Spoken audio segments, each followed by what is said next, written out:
Olá, gente, tudo bem com vocês? Os comentários de hoje é sobre Júlio César, lançado em 1953, dirigido por Joseph L. McInnes. Se você espera um épico de sandália e espadas com batalhas gigantescas estilo gladiador, você veio no lugar errado. Aqui o campo de batalha é retórica, a arma é a palavra e o sangue é político. Quando a MGM anunciou esse filme, todo mundo esperava aquele Technicolor gritante, cenário gigantesco de papelão e figurinos dourados. Mas o McInnes fez uma escolha radical, ele filmou em preto e branco, e não foi por falta de orçamento, etc. Foi uma escolha artística deliberada. Ele sabia que se colocasse cor, o filme viraria um espetáculo e distraía a gente do que realmente importa, o texto e a traição. O preto e branco traz uma severidade, uma frieza que transforma a Roma antiga em um lugar de sombras,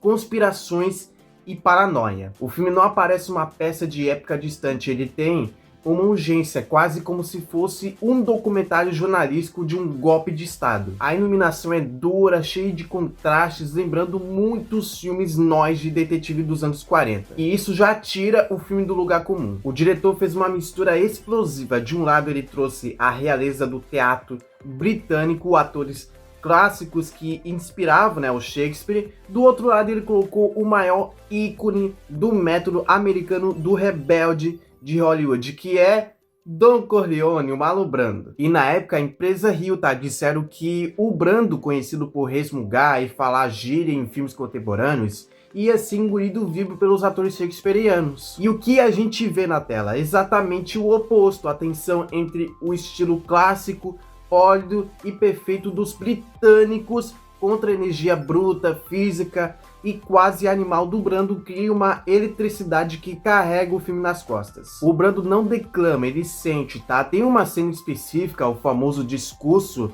do funeral, onde ele vê a manipulação acontecendo em tempo real. Ele começa baixo, humilde e vai crescendo até transformando a multidão em uma turba violenta apenas com a força da voz e da ironia. É uma aula de atuação e prova que o texto de Shakespeare não precisa ser cantado. Ele pode ser vivido com realismo e o elenco de apoio é monstruoso. A forma como eles entregam o texto faz com que o inglês arcaico soe compreensivo e moderno. O filme é essencialmente sobre homens conversando em salas fechadas e corredores escuros, planejando a morte de um líder. E o McInnes filma isso com muitos close-ups. A câmera está sempre perto do rosto, capturando o suor, o olhar desviado e o medo. Você sente a claustrofobia daquela situação. O outro ponto é a direção de arte, tá? Ao invés de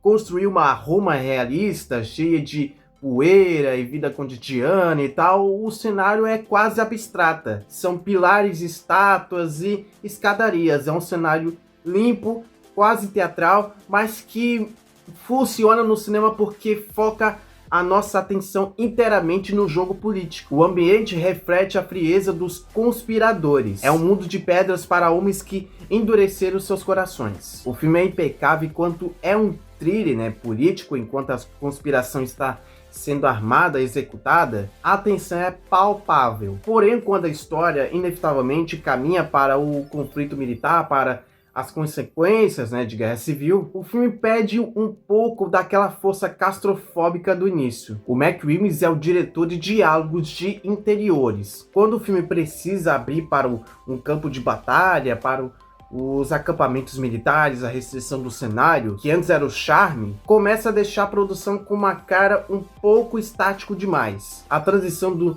thriller de corredor para o drama de guerra não tem o mesmo impacto visual. Você sente que o filme brilha muito mais quando estão dois homens sussurrando no campo escuro do que quando exércitos estão se movendo ou fingindo se mover em um cenário militado. Além disso, por ser uma adaptação muito fiel ao texto original, há momentos em que o cinema pede passagem, mas o diretor opta por manter a estrutura da peça. Existem monólogos que na tela grande poderiam ter resolvidos uma expressão facial ou uma montagem visual, mas que são mantidos na íntegra. Para quem ama o texto, como eu, Isso é ótimo, mas cinematograficamente falando, isso tira um pouco da dinâmica de movimento que o cinema permite e que o teatro não tem. É um filme sobre como a democracia é frágil, sobre como os homens honrados podem cometer atrocidades achando que estão fazendo o bem e sobre como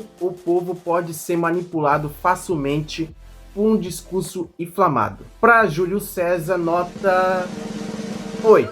Bom, gente, esse foi o vídeo de hoje. Muito obrigado, espero que vocês tenham gostado demais. Deixa o like, se inscreve no canal e ativa o sininho para você não perder nenhum vídeo, beleza? Então é isso, gente. Muito obrigado e até o próximo vídeo e tchau!